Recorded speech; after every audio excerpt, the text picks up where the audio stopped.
Think day and night. I am of the essence of that supreme existence, knowledge and bliss.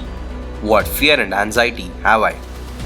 This body, mind, and intellect are all transient, and that which is beyond all of these is myself. Thoughts like these come only for a while, now and then, but quickly vanish, and I think all sorts of trash and nonsense. It happens like this in the initial stage, but gradually it is overcome. But from the beginning, intensity of desire in the mind is needed.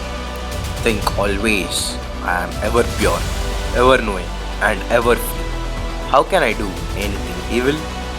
Can I ever be befooled like ordinary men with the insignificant charms of lust and wealth? Strengthen the mind with such thoughts. This will surely bring real good.